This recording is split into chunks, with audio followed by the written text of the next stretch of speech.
Welcome to this episode of Love That For You, the podcast where we dive into the stories that shape us and celebrate the moments that make us who we are. I'm your host, Morgan Leatherwood, a Charlotte-based professional photographer with a passion for genuine connections. Get ready for a conversation that's both lighthearted and deeply insightful. As we journey through each episode, you'll witness the power of storytelling in its purest form. Whether we're discussing pivotal life moments, overcoming challenges, or celebrating achievements, every story will leave you saying, "Love that for you." It's a phrase that encapsulates our genuine enthusiasm for the triumphs of others and the joy that radiates from their successes. You could be anywhere, listening to anything, but you're here, and I love that for you.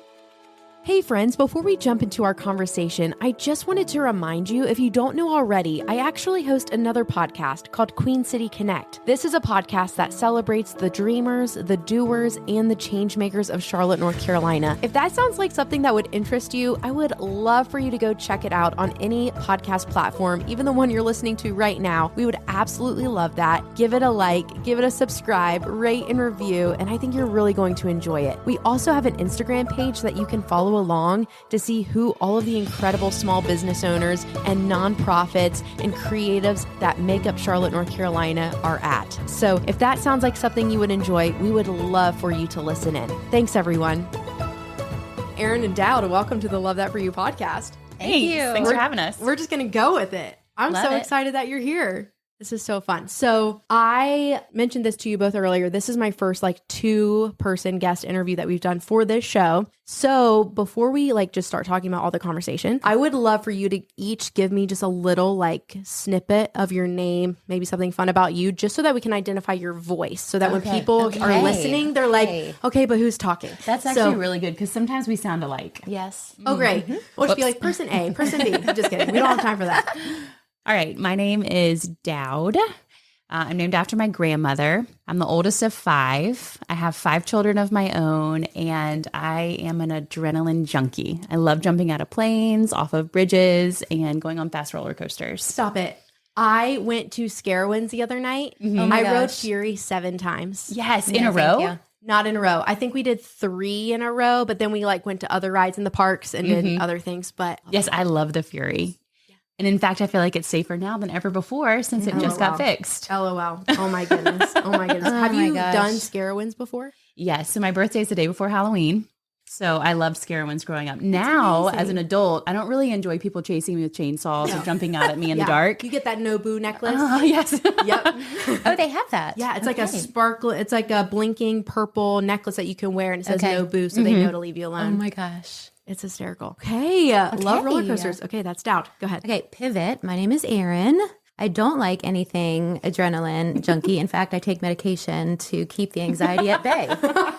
So the idea of roller coasters and honestly, Carowinds in general, this might sound super judgmental, is kind of my worst nightmare. Yeah. Dowd always enjoys texting me pictures of the scene. Yeah. And it literally is that's maybe the last place I'd want to be right now. I will say probably the scariest part of Scarowinds. So I went Saturday night. Probably the scariest part is that it is basically being run by 14-year-olds. Yes. Yes. With chainsaws in their hands. Yes. But I'm talking about put the scary aside. When you get on the roller coaster, it's the 14-year-old pressing the button to go and stop. They're running the rides. Yeah, it just makes me a little nervous. Yeah. No, it should. It should make you very nervous. In fact, what was the one? Is it the Fury that was cracked and broken? Yes, that's why I said you better believe I sent that very quickly to Dowd. Lots of zoomed in pictures of the large. It's fine. Yes, exactly.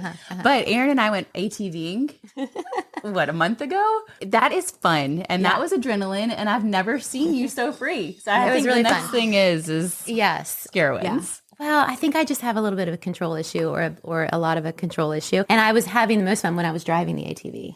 I wasn't laughing as hard when I was in the passenger seat. When I was in charge. And I can't, no. When you felt like you had control. Yes, and then it was better. hilarious. Yeah. But I'm in zero control on that roller coaster. So, Oh my anyway. goodness. Okay, so Erin, no adrenaline rush. Dowd, thank all you. the adrenaline. Yeah. So have you gone skydiving? Oh, yes. Where are more than once? Yes. Where at?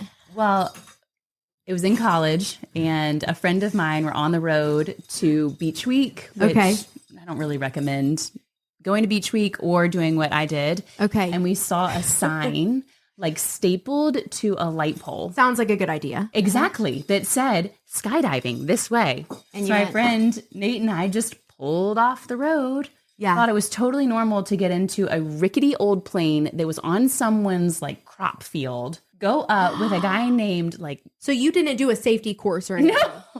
Oh my goodness. The fact that I'm here right now is only by God's grace in so many areas of my life. And just jumped out of a plane with a guy, I think his name was Wooly, on my back. Sounds solid. Sounds solid. Wow. I've been skydiving once just in Greenville, South Carolina. So real boring place to skydive. Just brown dirt that you're looking at, but still a thrill. And probably had a safety course beforehand. Also took a safety course, had the full suit strapped to the, you're still strapped to a professional. It's not like you're just falling out of a plane. Hopefully he was a professional. Yeah. He's like, I've done this 3 or 4 times in my life. Should be fine. Oh my goodness. Okay. So loving skydiving, loving sitting on a couch, reading a book, maybe watching some TV shows. Is that kind of more your vibe? I do like watching TV. I love the spa. It's kind of more my vibe. I do like being alone, sitting on a couch. I do enjoy those things. You enjoy coffee? Coffee. Fires. I'm a big fan of starting a fire and just sitting. S'mores? Okay. Take it or leave just it. the ambience. Just the ambiance, the smell, Anything whole thing. fall? Anything fall. Okay. Favorite. Pumpkin spice latte? Like maybe one pump. I know I'm like totally killing That is what everything I've been right now, but doing. I'm like, well, it's just too much. Yeah. So I like a little hint. The other day, I actually just got just a straight up like oat milk latte and then was like, just put like half a pump of pumpkin in it. And it was perfect. Yeah, that sounds so good. Yeah. Probably cuts the calories like by 90%. Probably. When Erin makes a really good pumpkin muffin, Okay. which is all year round, really. Yeah. I kind of do make it all year round. I'll send you the recipe. I was gonna, or if you just want me to taste test the ones that you make, that's fine. Well, they're great because they're made with basically canned pumpkin and almond butter and then like some eggs, and there's no flour, no sugar. And but they taste, I mean, after I add the dark chocolate chips, there's a little bit of sugar, but A little bit of honey. prior or to that, agave or something. tiny bit of agave. But like a third a cup of agave makes like 24 muffins. So it's like It's so good. really good. But the problem is you'll be like, oh, these are good for me. And then like a dozen later, what happened to them? Yeah. Yeah. Wow. Do you guys know your enneagram numbers? Are you into that type of thing? Yes, know our numbers. we do know our numbers. Great. We complement each other very well. I know. Part of me is like, do you want to get? Do you know us well enough to guess? Maybe? Well, you know, like rule number 1 is that you're never supposed to guess somebody's I number. didn't know that. But I do it all the time. Okay, so it's fine, fine. great. I'm not what you think I am. I mean, I literally, I mean, we kind of are just meeting each other kind of in this moment. yeah, I know. So, I'm asking a lot. yeah. So, okay. Give me 3 guesses for each of you. Can Okay. or 2, maybe 2 guesses for each of you. Okay, sure. Okay, Erin, I'm going to say you are my initial gut is 1, 2, 5, 6, or 9. Okay. Okay. I'm going to say my gut is 5 or 2, maybe 2 with a 3 wing. Ooh, 5 or 2. you know a lot about this. You're doing very good. I actually, before I took it, I thought I was a 5 because I have some of that, like, if I'm speaking correctly about a 5, Yeah. I kind of have a little bit of that, like, worry about worst case scenario kind of tendencies. Is that a Okay, 5? that's a little bit more 6, Okay. but can go into the 5. Okay, but like a loyalist, is that That's a a 6? 6. Okay, that's what I thought I was. Okay. Because I have some of that in me, but I'm actually a 2 with a 1 wing. Wow. Okay, Yeah, great. So that's where my OCD kind Good of job. tendencies. Great. So, Okay. Yeah. Okay, Dowd. The vibe I'm getting is you're either a 3 or an 8. Do you want me to tell you? Yes. I feel like I was one number prior to having children. Okay. And then 5 children changed me into another number. Okay. Wow. Wow. I also just think you're a healthier version of You're this. coming into the health. Yeah. Yes.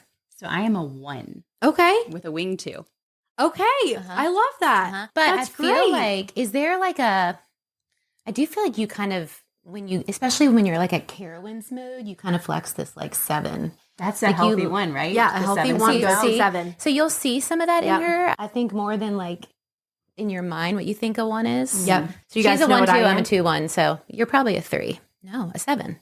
7. Okay. With a wing 8. You know, I think historically growing up, I definitely had more of a 6 wing, but in business and coming out later in life, I feel like, I mean, Yeah. love that for you. the you gotta be 8 an 8. feels- The 8 comes out for sure. So, Yeah. but they say like a healthy bird has 2 wings. So Oh. you're going to wing on both sides. And they also say that they have seen statistically that you could hold to 1 wing for like half of your life and then move into your other wing for like the other half of your life.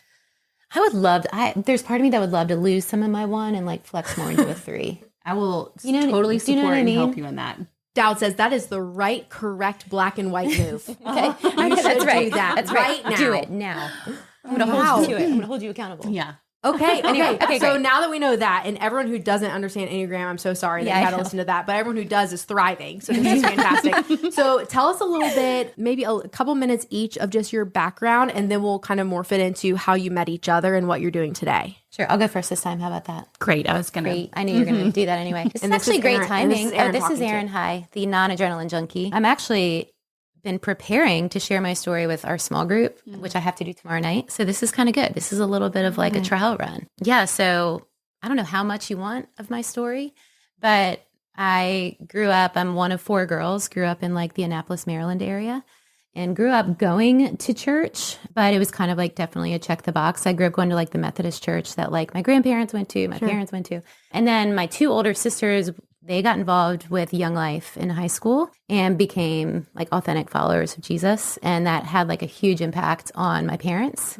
And therefore like our whole kind of family dynamic and kind of posture towards faith. I did not become a Christian until my senior year in college. I felt like I've always described it as like God and faith was always like one drawer, like in a chest of drawers, but like it was not the whole chest. Right. And it really wasn't until my senior year that became the entire chest, and everything in my life flowed from that new reality of like, what was I living for? What was my identity? Right. After college, I pretty quickly moved to Charlotte, mainly because all 3 of my sisters lived in North Carolina at the time. Okay. And I was like a brand new Christian and didn't really have any Christian friends or community. And I really knew that I needed that. And by God's grace, I really desired it. And so I moved here and met my husband here. And we knew each other and eventually got married like 3 years after I had moved here. Okay. Yeah. And we started actually attending Hope Community Church like when we were dating. So we've been at a Hope for a really long time. Like you, have actually lived in Atlanta 2 different times. Oh, wow. In our 17 years of marriage, just because the company he works for is based in Atlanta. Okay. So we have moved around a little bit, but genuinely when we were last in Atlanta, really honestly, career-wise could have stayed there the rest of our lives, but really struggled to find kind of the type of smaller, kind of more intimate, authentic Christian community like we had experienced here. Right. And I'm sure that it does exist in Atlanta, but if you've ever lived in Atlanta, you try to keep your circle as small as possible. And so just where his office was and where we were living, we found a church, but it was like 45 minutes away on a Sunday. And so just started kind of like weighing like, how do we build community with people that will live an hour and a half away? Make a long story short, we ended up moving back, and I feel like we really try. When we moved back, we live now like a mile from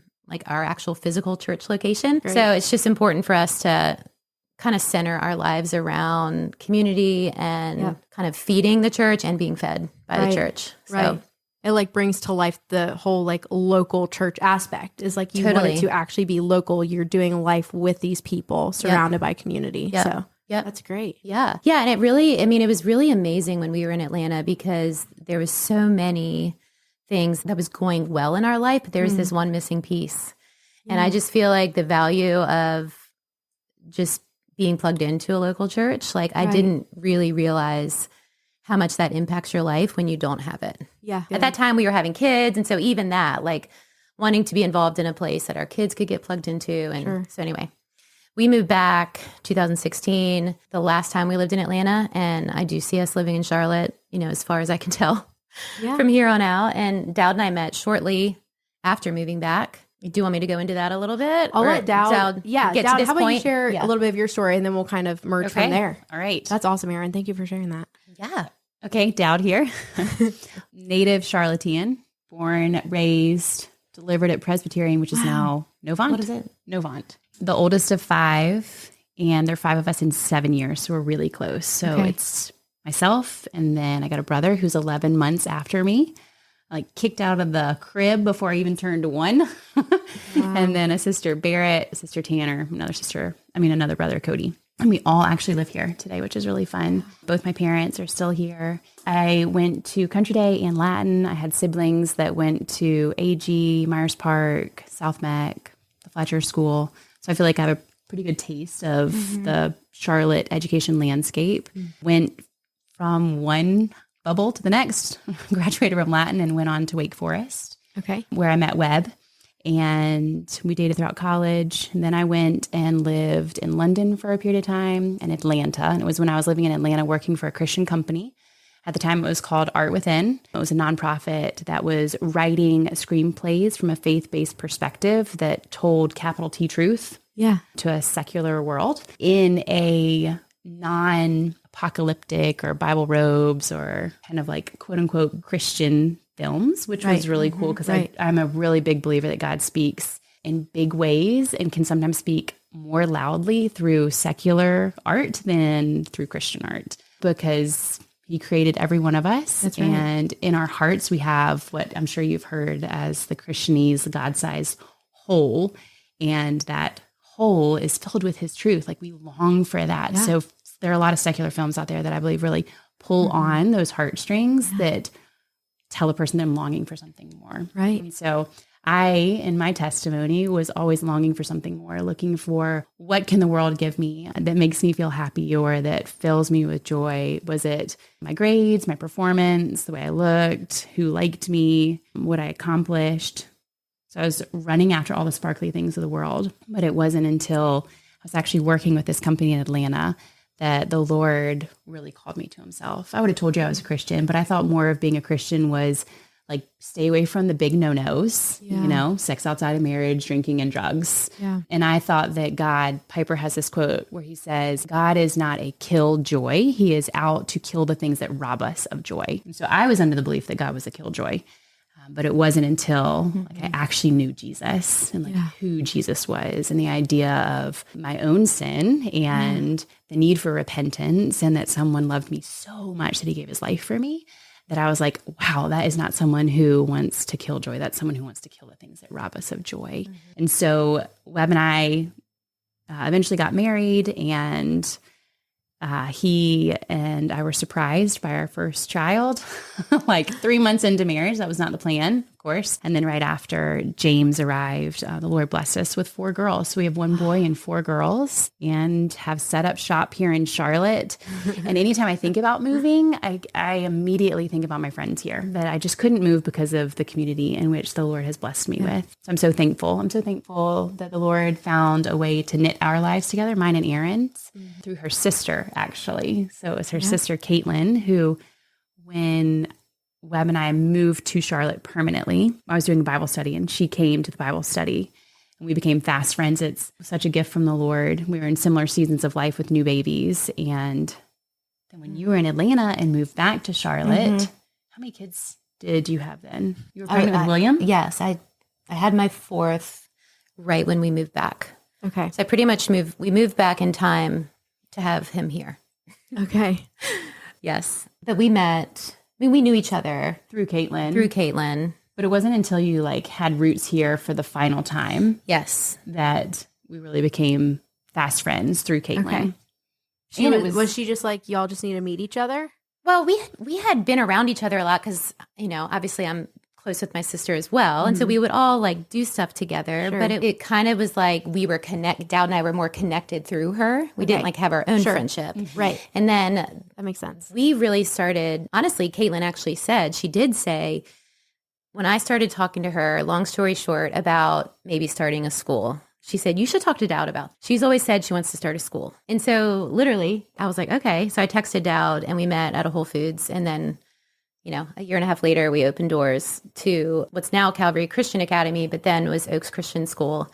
Okay. To 8 precious students. We now have close to 150, and we're in our 6th year of existence. So I feel like we obviously, every time we did have a chance to spend together, we connected. I mean, we had so much in common and not only our faith, but also where our families were growing and our husbands got along great. But it really wasn't until I feel like the Lord had laid a really similar kind of passion on both of our hearts that was really pretty similar. When we met, I feel like what we were both looking for our children was really very similar. And so from there, we kind of ran with it and really had no idea what we were doing. I mean, neither one of us had ever served in education at all. And neither as a teacher or administrator or anything. It really, we always like to say that in a lot of ways, I mean, God really gave us this vision. Yeah. But a lot of it was more birthed out of like a mother's heart. Like what, if you could just like dream up what you want the school day to look like for your child. We believe what the vision that God gave us is like what we both wanted for our kids. And we really believed that other parents in our city would want the same thing. Yeah. Wow. Okay. Well, let's go back to when you're sitting in a Whole Foods, because that is where magic happens at Whole Foods. I love it. But at that moment, you said at this point in time, like God has maybe put this on your heart to start a school. Was this on your heart at all? Like, what was that conversation when you were like, hey, Dowd, I have this idea? Like, and then what was going through your mind when she's like, maybe we should do this? Or is that how it happened? Well, I love that Caitlin said that I've always wanted to start a school, which is to me pretty funny. My background is in theater. Okay. And art. Wow. And Okay. And so I lived in Atlanta, London, and LA for that purpose. But the thing I love about that is the idea of taking nothing and creating something. So I love the creative process. So I don't know if I've always wanted to start a school, but I love creating something out of nothing. I love creating change. And it was that I was unhappy with what was available. I think there's some really great schools out there. I mean, having been in Charlotte my entire life, there's some phenomenal schools, but I just wanted something different that I couldn't find yet. Right. And so, Erin, you had been with Cora, your first, you had tried. We started in public school. I'm a public school kid. So is my husband. I feel like I never really desired anything besides that. Like the whole concept of it is like, I love it so much. Like I love the neighborhood school where you like walk to school and you get to know your neighbors and you're just building community with people that you're maybe not going to church with. Like I loved the whole concept of it. But then I feel like what that actually looked like for us was different than like what I remembered going to school like in the early 80s. Times have changed a little bit, you know? And so God just orchestrated a series of events in my life that also had a really huge impact on this decision. But my dad had been sick for a really long time and died pretty unexpectedly, even though he had been sick, like 2 months after we moved back to Charlotte. And I had just had our fourth. So, and my oldest had just gone to kindergarten and she was in this brand new environment. It's actually one of the top public schools here in Charlotte, but she had, this was kindergarten. She had 3 different teachers her first semester at this school, which is highly unusual at this particular school because like it kind of has a reputation once you get a job there, you don't leave, like if you're in the public school system. And so I was just kind of like reeling a little bit of like adjusting to a fourth child, lost my dad. I'm putting my, 6-year-old, she rode the bus. I would put her on at like 6:50 and she would come home at 3:15 and was like a zombie. And I was like, oh my gosh, like what? And my sister, who we've mentioned a lot, I feel like she's going to keep coming up in this conversation. Yeah, she's awesome. But she homeschools and still does to this day. And she also has 4 children. And at the time, we lived right down the street from each other. And so obviously, and this is getting even weirder, she had just had her 4th baby. So I feel like here we both were kind of homebound because we have really young children, but also we were grieving the loss of our dad and we were spending so much time together. And I like every day together, meaning like that's how much time we would spend together. Wow. And the only person who wasn't there was Cora. And I was really unhappy with her experience. It wasn't like she was loving it, I was loving it, she's thriving. It was kind of more like, I just don't know if this is right. Obviously my parents at the time were living in Charleston. I like didn't know what my mom was going to need. And so my husband and I, after that first semester, I was like, let's just try this homeschool thing because I'm really only committing to a semester. I think I knew myself well enough. I'm pretty introverted. I feel like people who really know me know that about me, but I really love people. So I don't come across as introverted, but I am. And so whether you're, an infant or, a 2-year-old or a 30-year-old, like just people take energy from me. And so I learned pretty quickly homeschooling, like it just like sucked all the energy out of me. Yeah. Decided to try it for that semester. I learned really quickly, like I said, that it wasn't going to work long-term times 4 kids. So that's when I started dreaming. I was like, but there are aspects of this that I really like.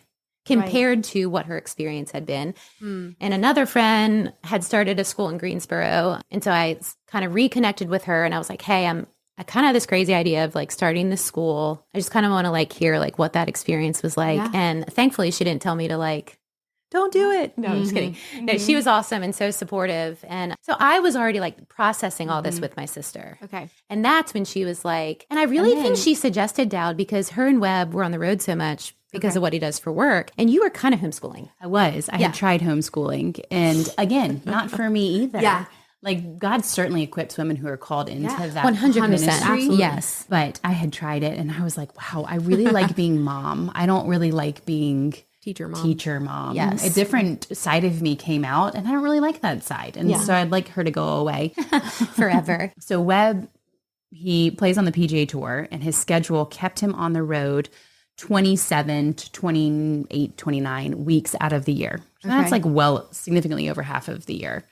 Right? I'm not good at math, but I'm pretty sure that's over half the year. Yeah. It sounds like a lot. We'll claim that. Yeah, sure, for sure. There's 52 weeks in a Yes. year? That's more than Okay, half. great. Did it. Hey, I was a teacher, so Smart. there's some things Okay, there we the go. calendar that I know. You should know, yes. So Monday, Tuesday. So in order for us to all be together as a family, it meant we traveled together. Okay. And home became where we all were and not just the house that we lived in. The house that we lived in actually was a place just to do laundry, Dump your check stuff. the mail, gear up to go back out on the road again, Monday to Sunday, weeks at a time, kind of a thing. And in order for us to be together as a family, that meant I was going to be teaching Okay. as he was entering into school age. Sure. Yeah, as all your kids were getting older. Yes. Yeah. And I, like Erin, quickly learned like, I don't think this is for me.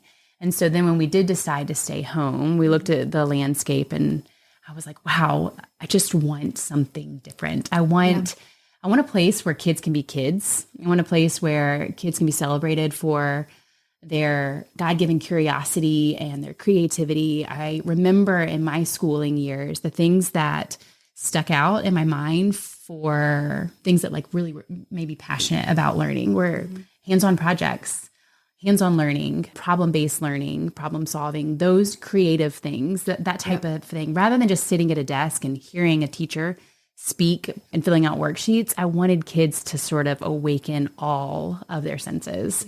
So dreaming about an environment, like a different type of environment and a different way of teaching kids, not just teaching to perform for a test, but actually teaching for mastery, like really understanding the material so that they could then build on that rather than build like if you have a brick wall, rather than build a brick wall with all these holes, missing bricks because you're being pushed along to go on to the next grade, like actually stopping and saying, okay, why don't we understand this missing brick? Let's figure it out. Let's understand it. Let's patch the wall so it's a stronger, sturdier wall to build. So I wanted that. And then like, I love my kids so much. I wanted someone to be there that knew them like I knew them. And given the current landscape of the schooling environment, you have like one teacher on 25 kids. That's a lot of kids in a classroom for one teacher to have to really know the students. Right. So we were like, what if we had two teachers, and one of those teachers was solely responsible for the social, emotional, and spiritual development of a child. So that it was the heart work that created a whole child and not just the head. So I think we had big passions and big desires for that in our dream of what a school could look like. Yeah, I think some of it was like, as parents that were trying, my husband always says like, we're not raising kids, we're raising adults. And so like, you're kind of always having like the whole child in mind. Like we feel like in our experience, like education needed to like do that a little differently and not focus so much on just academic, I guess, like success or achievement, but just like, how do we help raise, nurture, develop like whole human beings? Right. And then obviously because of our just passion for Jesus and how he's changed our life, we wanted it to be a Christian school because we said, how do you nurture someone holistically without introducing them to Christ? And so our school is unique in the sense, at least in the Charlotte landscape, in that we're missional. And so many other schools in our city, which is fine because it serves a different need and desire for different people, are what's considered covenantal. So you have to have one parent or both parents be a professing believer. But we just wanted to eliminate that altogether because I just think, especially here in the South, a lot of people kind of fake it through the process, and we didn't want that. And so it has been really cool. We have several families that actually were not accepted at other locations because of maybe where they worship or the fact that they don't worship anywhere, but they were attracted to our model of education. Sure. So that's something I feel like we've always been really passionate about too. Now, obviously all of our staff and educators have to know Jesus, but anyone can come and attend. So I love that so much. I mean, through everything you're saying, I just keep being reminded that it took you both living your individual lives to get you to where you are today. And it took the homeschooling and the hard days and the days on the road and the, am I doing this right? And having the kids and training your kids, just being moms, like all of that, the hard and the good is what brought you together to make this concept, you know, and to be what it is today took like, just to encourage you guys that like none of those days, none of those hard days were in vain, because like look at this beautiful model that like we believe is of the Lord. Like he put this vision in your heart to mind to bring together. But like that took two people just trying to be on mission in their personal homes, you know? And like, that's what I see with you guys. And then you come together and it's like, all right, Lord, how do you want to use this? And it's incredible. Like, and I love its mission. I love that it is different. I was a type of kid that really struggled sitting in the chair, staying focused, sitting still, learning, taking tests. All that was really hard for me. I'm more of a creative as well. Can you tell? The little 7 version of you was like, I cannot sit here any longer. Yes. My niece, we think, is the 7. So a lot of times my sister will be like, she's doing this. Is that what you did? And I was like, 100%. I totally identify. Yeah. But yeah, like being more hands-on, kinesthetic, like just like, and not even like in a teaching model, which I do think it is a teaching model, but like the shepherding role of like that teacher coming alongside and just being like, hey, I see you. How are you today? You know? And that's not to say there aren't other teachers that are being intentional, but I just feel like it's a next level of intentional of we're caring for the whole child. Yeah. And it's not like a teacher doesn't have that desire. I'm sure she has that desire, but to be able to have the space that's now created at CCA, Calvary Christian Academy, to be able to enter into a child's life like that. At any moment, you'll walk through the hallways of CCA and there will be a shepherd on the floor with a student working through something that student's going through, because that student knows that teacher loves them, sees them, knows them, is for them, which is really and to your point, if what we're calling our lead educator could leave the classroom and leave the other students by themselves, I'm sure he or she would love to have that conversation, but they just can't. Yeah. You know? And so sometimes I do feel like they trade off, because I think I see a really beautiful partnership at our school. You know, it's like they do really partner and work really well together. It's more just having the necessary manpower to kind of meet the needs of this generation. And obviously we opened in 18. Okay. So pre-COVID, and clearly, I mean, I think Dowd and I both have just been so humbled, and it's just amazing that God knew what like our city would need, mainly because of the just demand for public education post-COVID, during COVID, post-COVID, and there's wait lists everywhere. And so we were able to meet that need just from a physical space standpoint. But then a totally different, much bigger deal is like, I just think like kids are really struggling and are needing kind of the 2-on-1 right now to kind of rebuild like some trust, battle some anxiety that maybe is abnormal for this generation of students. Maybe it's not, but it feels like, God, you knew what you were doing. Of course we knew he knew what he was doing, but it just kind of feels like the vision that he gave us is really what students today really need. So well, we're just thankful that God asked us to be a part of it. Oh boy. Yeah. I mean, that's insane. Yeah. Hey, one thing I would say to anyone out there listening is that if you have a dream, you should absolutely go for it. Here we go. Let's go. Tell them. If there and get a partner. That is the next thing I was going to say, because 2 are stronger than 1. Yeah. The amount of times where I would call Erin being like, I don't know what we're doing. Why are we doing this? I feel like we're sinking. The Lord would strengthen her. And she'd be like, no, God is in this. We have got this. Like, he is moving us forward. And then it would switch. And she'd be calling me being like, you know that scene in the Titanic when the boat is straight up in the air and going under? That's where we are. Like, no, God is in this. Like, we are good. Like, his hand is on this. And had it just been one of us, I think it wouldn't have come to fruition. Yes. But especially living in a city where we are so fortunate to have so many other great options. Yeah. I think it would have been really easy to be like, well, I guess this is just, let's just go somewhere else, you know? But I think we knew all along that it was like God inspired, and that it was different enough to fill a niche that wasn't here. We weren't trying to recreate what was already here. Right. But yeah, I would say absolutely go for it and have someone to do it with. Yeah. That's amazing. Yeah.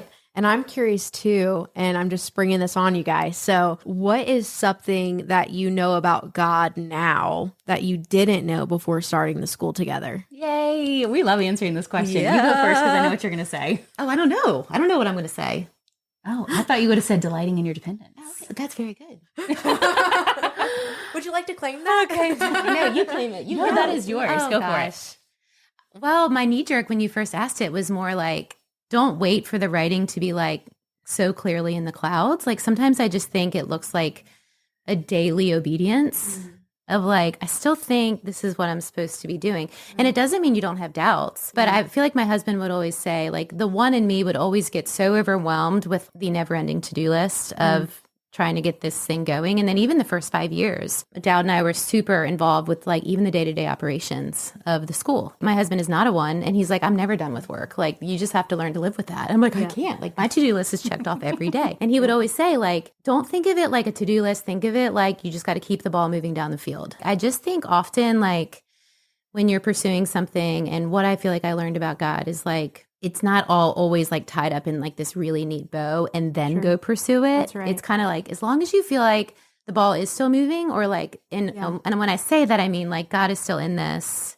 He's still calling me to put forth, resources and effort and energy and passion, then just keep kicking it. And I feel like we would have known if God had shut the door. Yeah. It's like he gives us light for that next step. Yes. You don't need to see a mile away. We just need to take that next step. Yes. You just keep going. Yes. I think if we had had any concept, I think it was a blessing we had zero experience in education. Because I think if we had any idea what we were signing up for, you'd probably be like, I think well, we that's would have been not like, the right way to do it. We're not equipped. Or like, we have no, prior understanding or knowledge or whatever. And which is like a perfect on-ramp for what I feel like the Lord taught me through the process and how he showed up in so many amazing and mighty ways. So during the journey, I felt like I was on these two parallel roads.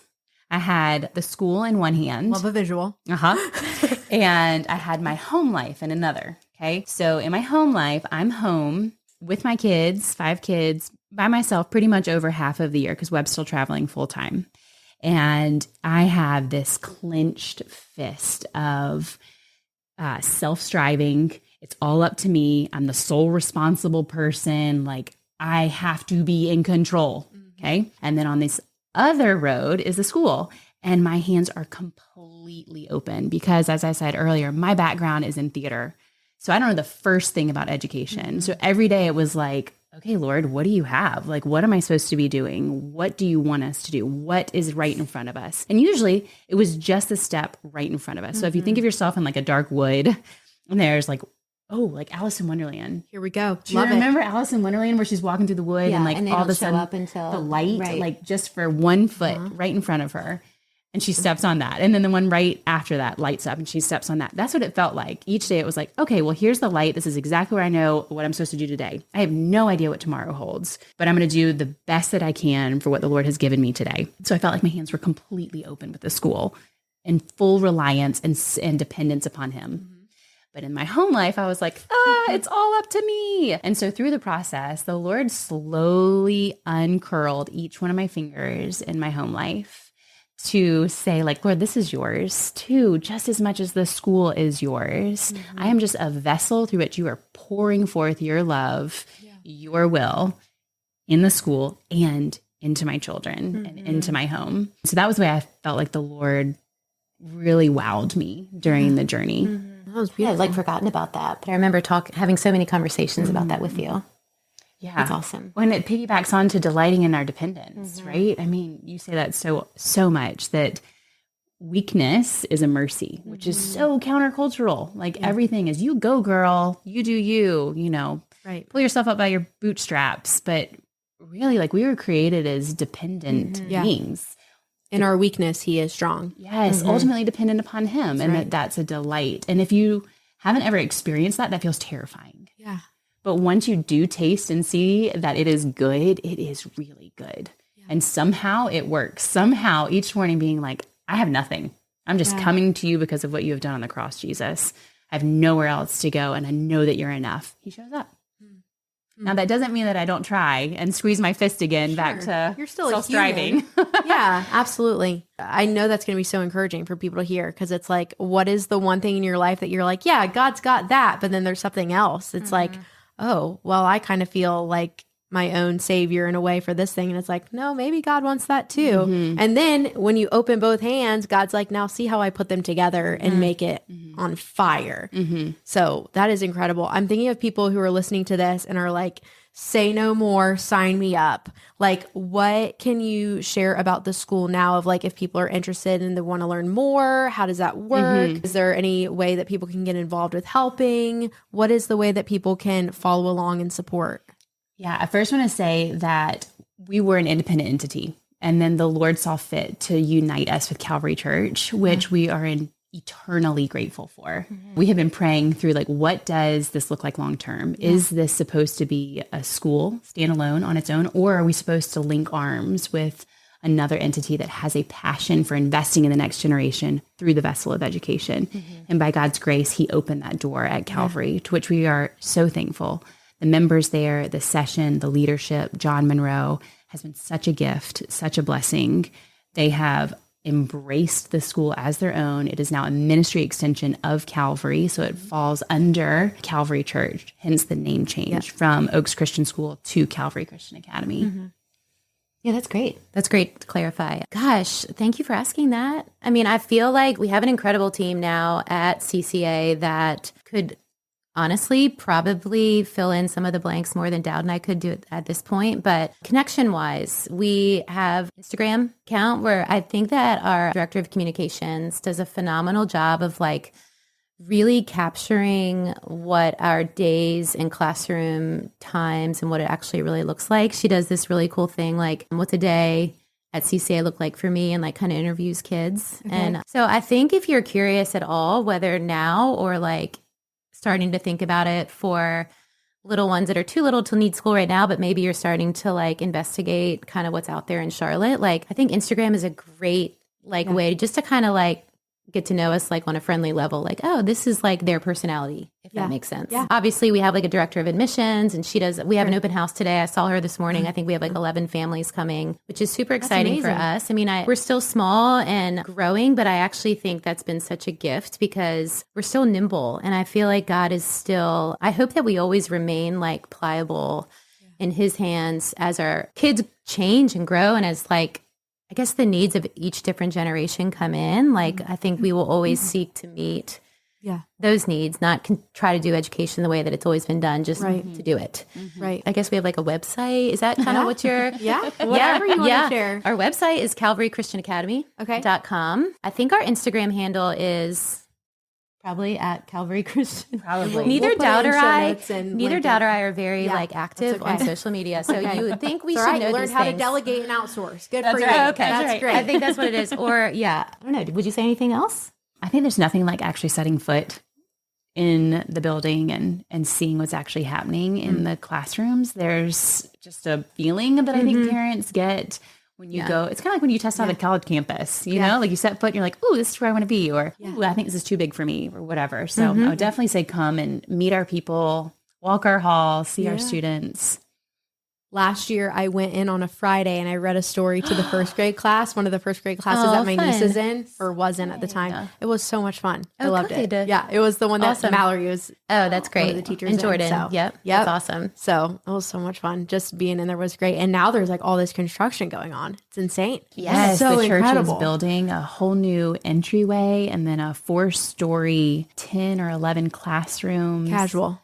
Yeah. Super casual. Over here, I'm like, we just need a new church building. Can we get part of it? I know, for real. Well, and even like God's hand in that, like those plans were in motion pre-COVID. And then the church put a hold on it because of COVID. Everything went on hold. Since then, they, felt called to partner and have a school, and schools need classrooms. And so it was just really neat because those plans were already drawn, but they asked us graciously to like speak into like, should we adjust this in any way? Because like, any school that's at a church, those classrooms will be used for a variety of different uses. But the work was kind of already done. Like God knew that we would need space. I think about that verse, how he can do so much more than we could ever ask or imagine. He really did. I mean, so much more, all for his glory. And we just got to be like active participants in it. He's like, I just need you to obey me and do what I've asked, and then I'm going to make it work. And like, this is a perfect example of that. That's and it's not ours, like it's his, you know? And so a friend of mine was telling me about this documentary or this movie called Mully. Okay. Ever heard of it? Never heard of it. Okay. Mully. Have you heard of it? She said it was, I haven't watched it, Amazon Prime, about this man who is now a man, was a boy, orphaned at the age of 8, had to kind of like climb his way through the world in order to survive, ends up being incredibly successful because of the oil industry. The Lord intervenes, sells all of it, and is like, I'm going to go and collect the orphans, and I'm going to create a home and a place for them, marginalized. And he says, he's asked in this interview, like, do you fear who will take this over? And he says, no, this is not mine. This is the Lord's.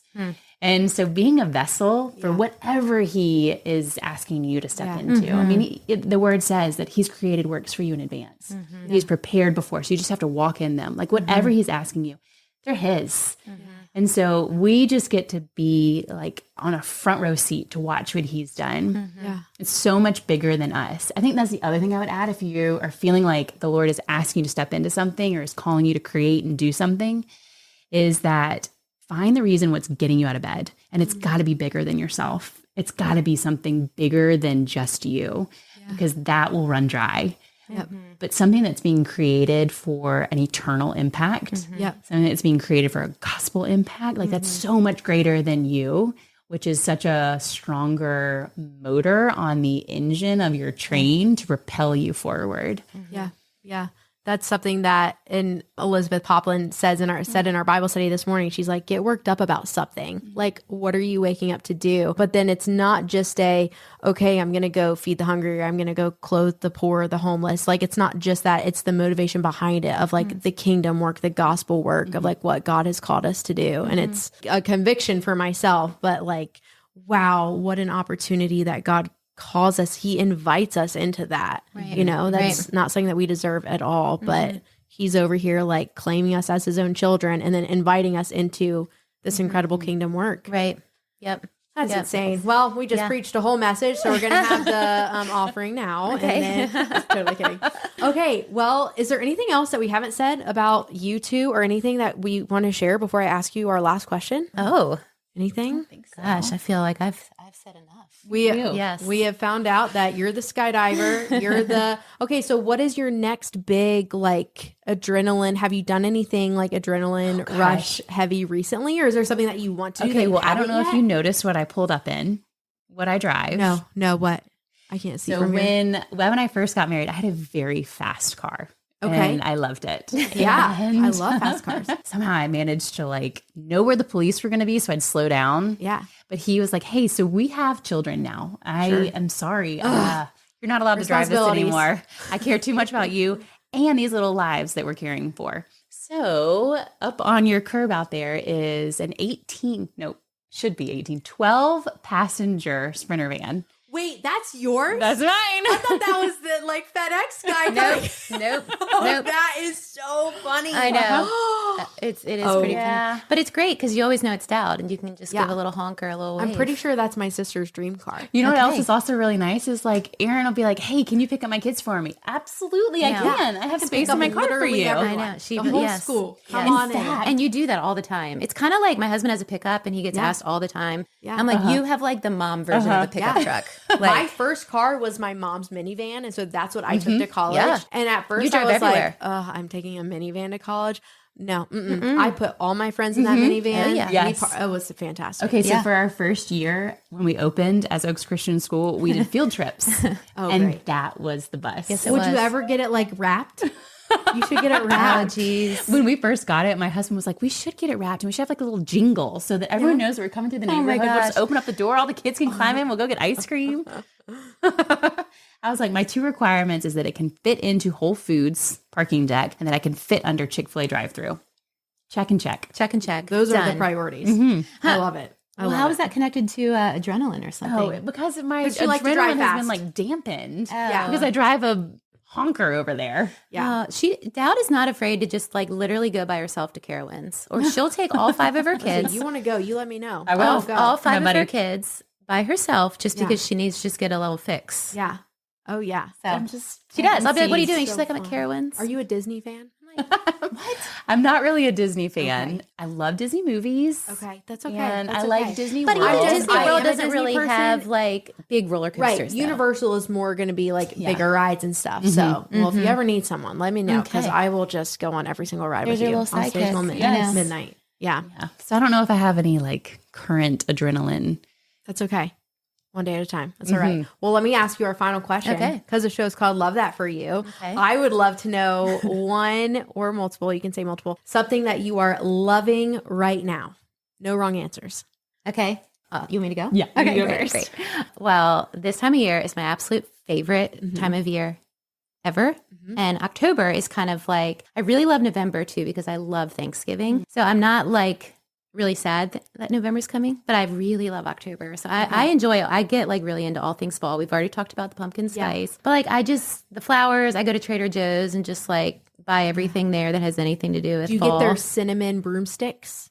I know what you're talking about. No. Oh, you have to. I have one upstairs. It smells up your whole house. Seriously. It's amazing. Okay. Yeah, you got to get one. So all things fall. I would probably say that. The only other thing that comes to mind is are you familiar with Lectio 365? Yes. Yeah. I feel like it is something that I have been like just able to be really consistent with. And it's just been a huge gift. It almost, I don't know if it's Can you explain that for anyone who doesn't know? Okay. So Lectio 365 is like a daily morning and evening devotional. There's an app that you can download. It's free.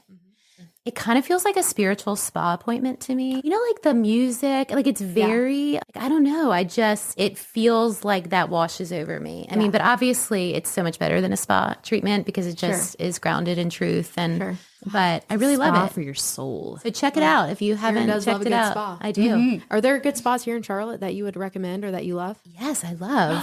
I should have her on next. She's a business female entrepreneur. Oh, great. I've got two to recommend, actually. Here we go. Takare. Have you ever heard of Takare? I don't know what's happening over here. She's speechless, guys. She's having a moment. Speechless. Emotional reaction. I met Casey when I was probably 8 years old, and I've been to her ever since. Okay. I was with her like before she had everything Takare, like when she was still in like all these salons.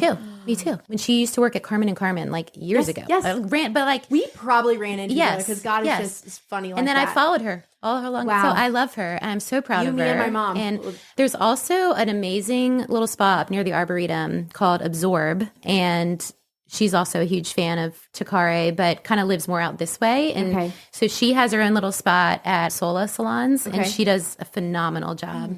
It's very same kind of vibe as Takare. So those are probably my two. I have asked Casey over the years, like, I don't feel like Charlotte has a great option for like to go and like hang out with like a girlfriend or your mom or by yourself. You know, like there's the Valentine, and I've tried like, where did we go that one?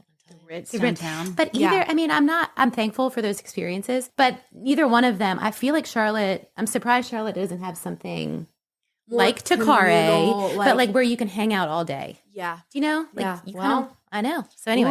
You heard it here first. That's right. Spiritual spa.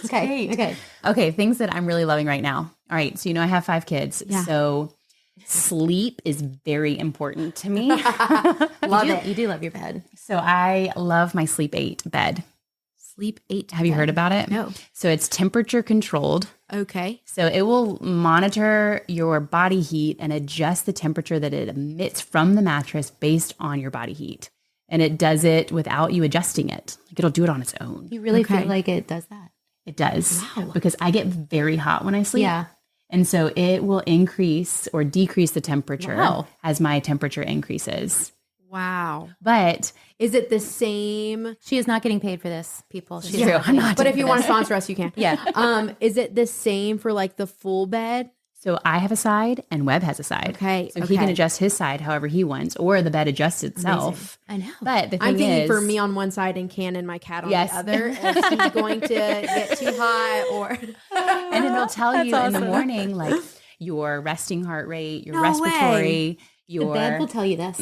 Your HRV. Yeah. I know. It's pretty amazing. So it'll tell me I'm how I here for slept, everything and then it tech. adjusts it based on to make sure I get a good night's sleep. However, this is my only knock, is that I love my bed to get in because it like gives you a hug, you know, like it's one of those places where if I had a bad day, it's like there for me. Yeah. Or if I just need to relax, like it's there for me. Yeah. But the mattress is hard. Okay. And so I was like, I want it to be there for me. How do I make it there for me? So I put this tiny little like pillow top kind of foamy. Yep. It's just enough to give me the hug that I still want. does all the tech. But I can still feel like the cool temperatures. Okay, so I'm loving my sleep aid. And then on top of sleeping, I'm loving my Cozy Earth pajamas. Do you know Cozy Earth? Yeah, they sponsor every podcast except this one currently. So if they want to sponsor this one, that would be great. I don't have any, but I've heard that they're wonderful. They've got sheets, and then I just found their pajamas. You texted me about that. I did. I haven't checked it out yet, though. And it is... Maybe we should ask for them for Christmas, like from our moms. They're always like looking for ideas. Yes. That's actually a great thing to ask for. great Cozy idea. Earth sheets or Cozy Earth pajamas. Okay. Are they like silky or? They're made out of bamboo. So also Super temperature. soft. They help regulate your temperature. Yeah. Very soft. Okay. But I've got more there you things go. that I'm loving. Okay. Yeah. Okay. Okay. Yep, keep going. Okay, so on top of sleep that's really important to Yeah. me, I feel like sometimes as women, we can just get going so fast that all of a sudden when it comes to lunchtime, I'm like, I haven't eaten yet. Or, man, I guess I'll just eat my kids' mac and cheese. Like, not always the best choice. Right. So in order to make myself feel better about like, if I have to scarf down mac and cheese, it's okay. I start my day with Athletic Greens. Yes. You know Athletic Greens? Yeah. Another very popular sponsor for podcasts. Yes. This Come on, hilarious. Athletic Greens. Yep. Yes. So, okay, and then one more weird. Do you put it just in water or do you add it so to this something is the else? weird part. Okay, here we go. I definitely add a scoop of collagen. Are you really going to share this? I think I am. Okay, go for it. Oh, There's no shaming on this is podcast. Dowd. This is Dowd Whatever speaking. you say, we love it for you. just to clarify, Dowd this is not speaking. Erin. This is Dowd speaking. I love Athletic Greens as well, but she has a little extra. Okay, Additive. so we started going to more of a holistic doctor who's really helped a lot of some skin issues with one of my children. Okay. And one of the things he recommended was Armra, ARMRA. Okay. And what it is bovine colostrum. Colostrum. What? Mm-hmm. I know. Are you I just know. going out to a field and like No, her cow doctor calling? is. Come here. This will just take a second. It's crazy. You know, What? it really is. It sounds disgusting. I also want to tell Where you do you that I get don't it? eat anything but chicken and fish. So when I take this, it's like vanity one. You know, it's like, okay, hands down, vanity one. I know that this is really improving my skin, improving my hair, improving my bone joint, improving my immunity, all of that. And it Your really, skin is glowing. well, It's beautiful. thanks. Yes. Okay, Armra. Oh, I'm not going to buy it, but your skin I know, is that's glowing. right. That's right. We will be for happy. real. Do you order it online? Yep. Or? It's a really small company, really Okay. small. And so is the it batches are is really it actual liquid or have they like powdered. powderized it? Mm-hmm. It's powdered. Kind of like baby formula, but Yeah. bovine. Uh-huh. And then you're And putting it's that in strictly water. colostrum. I think you just mix it with your. I mix it all together, so then I'm you not don't even really tasting taste anything but the Athletic Greens. There we go. Yum, right? I did share it. Should have started with that. They might be a sponsor. Is that what's in my bag? No. Okay, and the last thing. I'm so glad you The said very that. last I thing. got a little nervous. No. You're like, oh, I can't wait. You could have given it to your cats. They probably would have loved it. Oh, the very last thing that both Erin and I are loving together and have loved for a very long time is Team Rose bread. So what's in your little Cersei bag is a Team Rose bread bagel. And they are so good. phenomenal. So this Oh, I is cannot wait. Caitlin, Erin's sister, my friend, Yep. and her husband. They started a bread company, Team Rose Bread, Okay. and their bread is phenomenal. The original, like the OG, is the sourdough loaf. Okay. But they branched out into more savory and sweet breads Okay. like challah, chocolate chip challah. They even did a funfetti challah. But my absolute favorite is their Morning Glory, which they only have on Tuesdays. I do love that bread too. Is this like a brick and mortar shop? Yes, they turned during COVID. They turned their carport into a bread shop, Okay. and you can check them out at teamrosebread.com. I think so. Yep, That's right. and same thing. Instagram handle is probably similar. You know, And they us do and- delivery. Yeah, they So do. you don't even have to go and pick it up. They'll deliver it to you. Okay. This isn't. Oh, I'm so excited. Yes, Wow. Can I tell you what I'm loving right now? yes, please. Yeah, this is a little bit more for you, but you're gonna love this too. Okay. I'm really into golf right now. Okay. I learned about 4 months ago, maybe three months ago. I got my first set of golf clubs, and I went to my dad and my brother, who have been playing their whole lives, never invited me. and I said, this is it. I'm 31. It's time for me to learn. Yeah. And I am hyper fixated. I am addicted. I am on the golf course more than I should be. Oh Wow. my gosh. I love it. I got my first par the other day. A real par. My first You're hooked real now. par. It is, I knew I needed to tell you this. Yeah. Pass it along to Webb. Let him know that I'll be there if he needs any assistance. I'm a quick learner. Okay. So, I'm a golfer now. That's awesome. That's great. And I even created a golf TikTok account. So you can follow me over there. Anyone listening can follow me. It's called Par T Talk. Oh, look at you. That's awesome. No. So anyway, that's what I'm loving. But That's awesome. Good for Well, you. That's ladies, so fun. Thank you so much for coming on this show. Thank you so much for having us. Yeah. So fun. Sharing your story. And I know it's just going to be encouraging for everyone who hears and watches. So seriously, thanks. Yeah, thank you. Yay. And that's a wrap on today's episode of Love That For You. As always, I want to extend a heartfelt thank you to everyone who shares their incredible story with us. If this story resonated with you, don't hesitate to reach out and let them know. Remember, we're all about celebrating the victories big and small. If you enjoyed today's episode, be sure to subscribe, leave a review, and share it with your friends. Keep spreading those positive vibes and saying, love that for you. Until next time, friends, I'm Morgan Leatherwood, reminding you to embrace your own story and find joy in the journeys of others.